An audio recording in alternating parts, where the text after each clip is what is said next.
are the largest music streaming service in the world.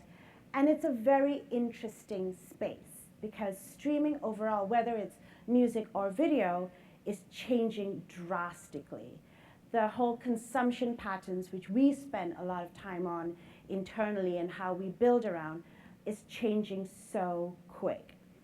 And also with the whole world of streaming, it's become quite a crowded place. So when we were born 8 years ago, there were just a handful of music streaming services across the world. They were mostly European. But in the last 12 months, we've seen Google and Apple come into our little sandbox. And that, for us, not only really validates what we're doing and what we're building for in the streaming world, but it's going to get a lot more interesting because already for kind of an 8 or 10-year industry, we're starting to see consolidation.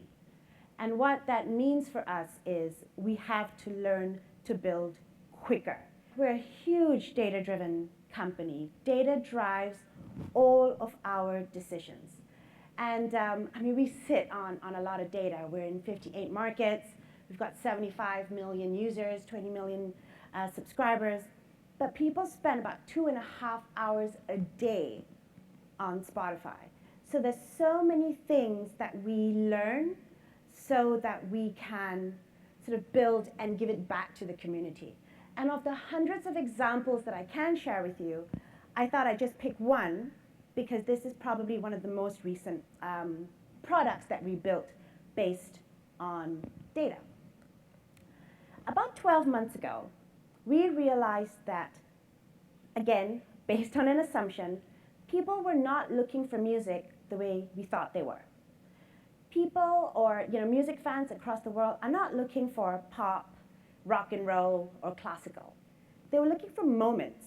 They were looking for party, for study, for commute, for workout, etc. So we firstly started to kind of rejig our user experience. And based on all of these playlists, we then looked into all of the moments that lived in Spotify and looked for the moment that was the most popular on Spotify. And what we found was running playlists across the world was the most popular moment.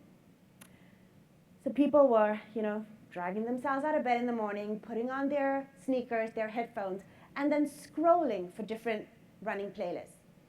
And we thought, we can take this moment, we can take this piece of data, and we can build it, and we can give it back to our users in a different way. So we actually built Spotify Running. I'm not sure if anybody in the room has used it, but you still got to drag yourself out of bed, you still got to put on your sneakers and your headphones, but then all you do is pick a mood or a genre and start running. And the music will be served based on your beats per minute. And what's been really interesting is the feedback. It's been a little bit around a man versus machine because you don't want the music to slow down.